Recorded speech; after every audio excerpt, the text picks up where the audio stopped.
Okay, so you got a cold plunge with its own chiller, and now you're asking yourself the question, do I really need to keep this thing on all the time? Does it stay plugged in? Do I set it on a timer? Do I unplug it when I'm not using it? What do I do with my chiller? Well, let me answer that question. I'm gonna keep it simple for you. You wanna keep them plugged in 24/7. Here's why. Think of them like the air conditioner in your house. It's far more efficient for your AC unit to just stay on. And when you set your temperature, that unit is gonna kick on when it needs to turn the temperature or cool the air or heat the air, whichever you choose, cool the air down to your set temperature. And then once it reaches that set temperature, it simply kicks off. Now, the difference is with these chillers, they not only cool the water down, they also have filtration systems built in. So 24/7 while your chiller is running, it's actually keeping your water clean. It's circulating the water. It's moving the water through. And typically it's going through a strainer to grab large debris, a paper filter to grab small debris, and ozone to oxidize anything else that makes its way into the line. At least that's what Nordic Wave does with their chillers, and their chillers are super powerful. Now, I also want to point out different horsepowers because some people get the 1 horsepower or a smaller chiller, and they really wonder what's the big difference. Well, a higher horsepower typically equates to faster cooling for larger bodies of water. So like this tub behind me is a massive tub. It's meant for larger people or even tandem cold plunging. So I have a 1 horsepower chiller hooked up and it's cooling my water down way more efficiently than a 1/2 horsepower, a 3/4 horsepower smaller would. So a larger chiller, larger horsepower is always better for a larger tub. Smaller horsepower typically will work with a smaller tub. Now here's another thing to really consider. Insulation in your cold plunge tub is going to play a huge role in how efficient your chiller is and how many times your chiller is going to be kicking on and actually cooling down your water. So with Nordic Wave, they have 2 inches of spray foam insulation inside of an HDPE material. And that includes the lid all the way down to the base. So 360 degrees around the water, the actual insulation of the tub is gonna be doing most of the work most of the time. As soon as you plug this in and you put your hose water in, the chiller will typically kick on and start cooling the water down to your desired temperature. Once it reaches that desired temperature, you're gonna hear the fan turn off. Like right now, you don't hear anything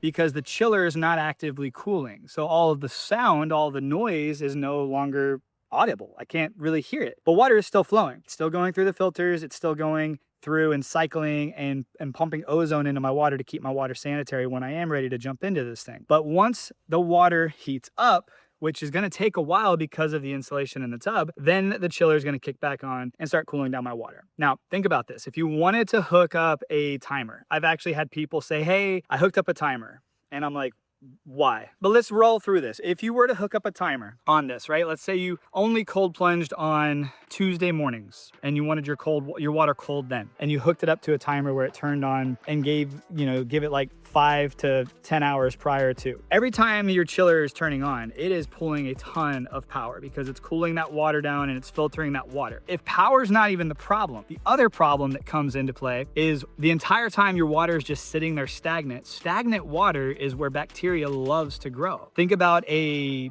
pond, a small retention pond. Not a lot of water moving through, right? That's where weeds and algae and green water tend to grow and flourish. But if you look at a spring where water is constantly moving, or a river, the water is really clear. Similarly, that happens inside your cold plunges. As much water as you can keep circulating, or as often as you can keep water circulating, typically that water is gonna be a lot cleaner. So I wanted to make this video to really just educate people out there who are concerned or curious. Should I hook up my chiller to a timer? Should I turn it off? I want to just give you all of the information so you can make the best decision. Keep your chillers plugged in, keep them running, set your desired temperature, and let them do their job. They'll only kick on and take power when it needs to reach your desired temperatures. If you have a cold plunge like the Nordic Wave, you are pretty set. It's gonna be pretty efficient. Like I have all 3 of these plugged in right now on the same 15 amp breaker. Now I had this one cool down to its desired temperature with the 1 horsepower chiller prior to plugging these 2 in. And once this got to the desired temperature, I left the lid on, chiller plugged in. I kicked both of those on to get to the desired temperature. And now I have all 3 of them. And because of the insulation in these tubs, I don't really have to worry about this tripping my power because they're not all 3 gonna turn on at the same time. Matter of fact,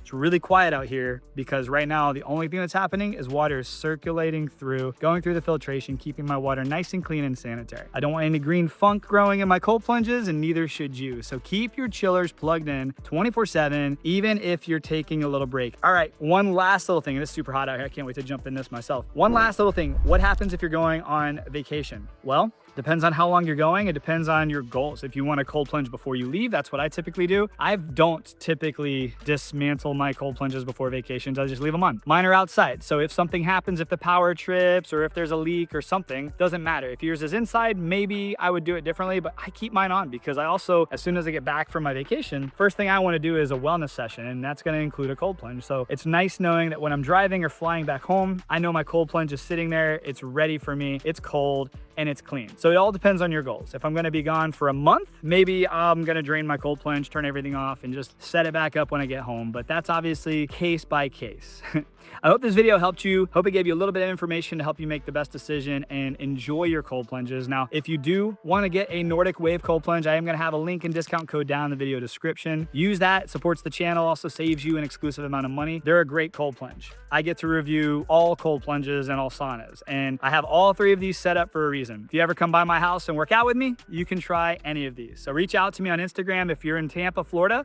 That's where I live. I'd love to host you here for a workout and a wellness session. Reach out to me. Seriously, it's that simple. I'll see you guys in the next video. Have a great day, my friends, and God bless.